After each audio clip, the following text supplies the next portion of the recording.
Lots of fraudulent cases and money laundering cases have been swept beneath the carpet, but it is not the prerogative of we Nigerians to let things be or allowed to be swept under the carpet.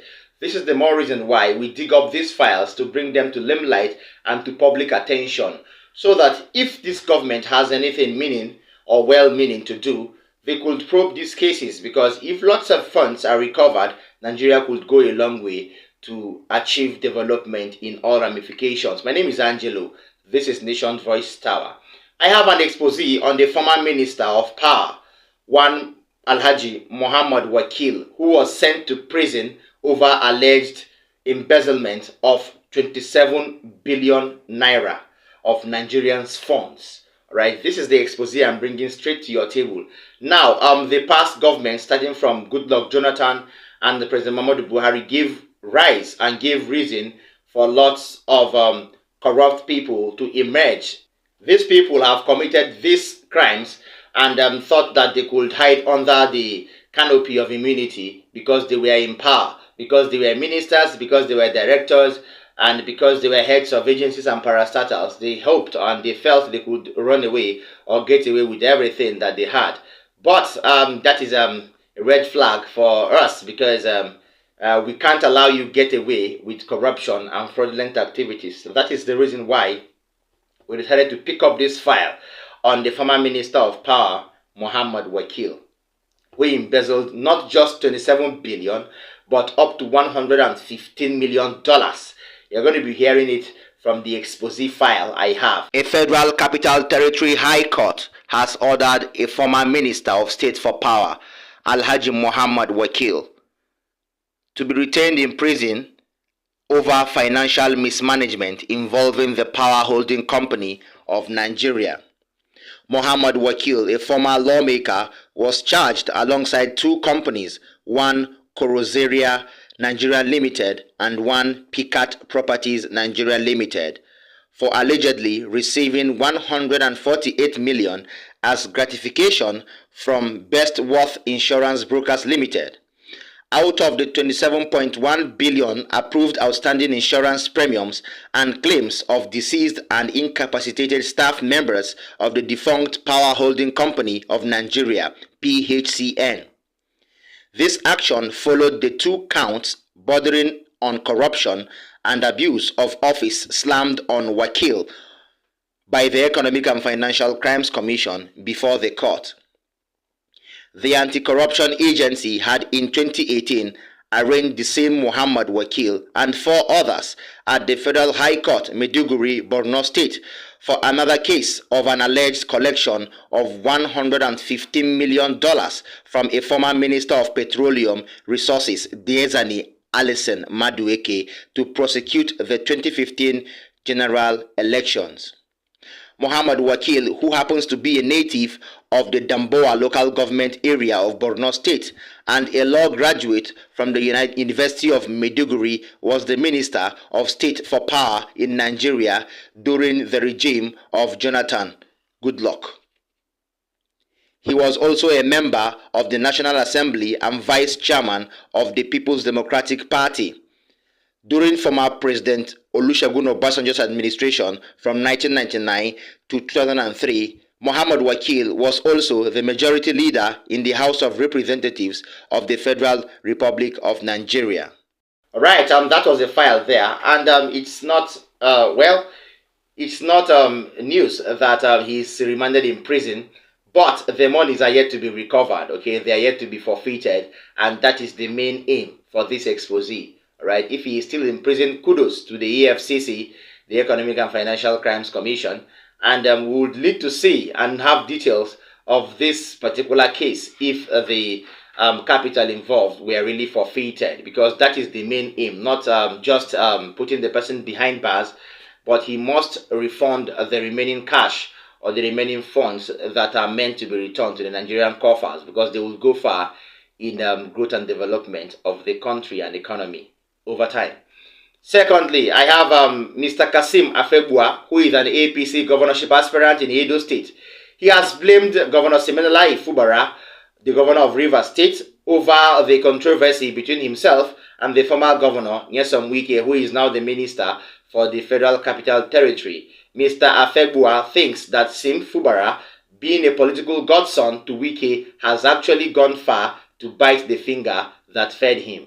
I think it's better if I let you with Kasim Afegbua. He is of the opinion that godfatherism is really acceptable and should be allowed, but godsons should not go behind and beat the finger that fed them. Please, stay tuned. You see, I'm a student of power and power game. I've studied quite a lot of it. I've also gained experience from IBB. I was just going to say the master strategist himself. And quite a number of other persons. You see, I've studied histories of, power acquisition in other countries, in other climes and all of that. The temperament is almost the same, just that the response of the people differs. You see, the word godfather, they didn't start from Nigeria. It's not a Nigerian word. It's an English word. Yeah, but the Nigerians have given it their own twist. No, wait. Another one, they say godson. It's like that. When America was starting its own democracy, it played out for the emergence of George Washington after the War of Independence. That's the truth. Then from there, somebody who was his vice president now contested, I think John Adams and all of that. And Americans set up what they called Jacobean Scandal Club, where they scandalize people who they see that they are threats to the throne of presidency. They scandalize with whether you like money, they pump money there. They use that to implicate you. Whether you like women, they do that and all of that. It's all a contest of power. Now, coming back to Nigeria, the one that is playing out in Nigeria, don't forget that Edo State had its own share. And I came out very openly to say, see, what you call godfather, I see it as gratitude and show of ingratitude. Because I'm looking for governor now. I'm reaching out to a lot of people in the states. If one person, two persons, three persons are able to shoulder my responsibility, provide funds in their own legitimate way to assist me, to support me, I won't come tomorrow and be telling them that they are suffering from psychiatric problems. So basically, for you, it would be the sale of the century. You'd essentially sell the governorship to them. It's not about for them to help it's you not about, they are not stopping you from performing. The one you're talking about specifically in Rivers, I think it's just a matter of. Is that an extreme case? Do you think? No, I think the governor is being misled. That's where I see it. But the governor wants to assert his independence nobody, as a governor. Let me tell you, nobody is stopping him from asserting his independence. You can assert your independence without, undermining the process that brought you on board. You see, the noise people make out there does not equate to what goes on under closed doors, under certain channels to birth your governorship. Now, when you see, if you were that strong, why didn't you bring your structure? I'm looking for now. I don't have the kind of structure that I would need, to become governor. I would need to rely on certain persons in the entire 18 local governments. When you call one local government, what would you be prepared to give them in return for that structure? I would respect their right to own opinion in the course of my governance. No, nobody's talking. Opinion is not what they're talking about. No, it's opinion. We're talking about taking possession of the state. No, that is not the truth. And you just being a figurehead. No, that's not the truth. Because what is the cause of this one? The governor of Rivers wants to appoint caretaker committee chairman. Under the Constitution, for God's sake, you have to elect people to preside over that tier of government. Local government is the closest to the people. We allow them to do it. A Wike said, no, we must do election into that place. The governor says, no. He said, this is the structure that brought you. You must respect the rights of people to go into an election at the local level and appoint those who they want. That's an attraction for me. But if it's a different thing when he says, okay, bring your money, I want to seize the state money, which I see a lot of people talking about, that's not the issue.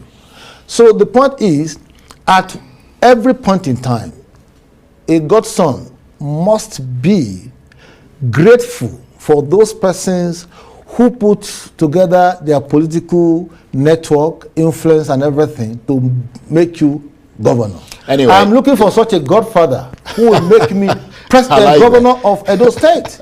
I am looking for them. Well, let them come, because when I get there, I will be grateful to them because they provided me ladder with which I'm climbing to position of authority. Yes, he's of the opinion that God's son shouldn't go behind and bite the fingers. That fed them. That is what Kasim Afebua is trying to explain.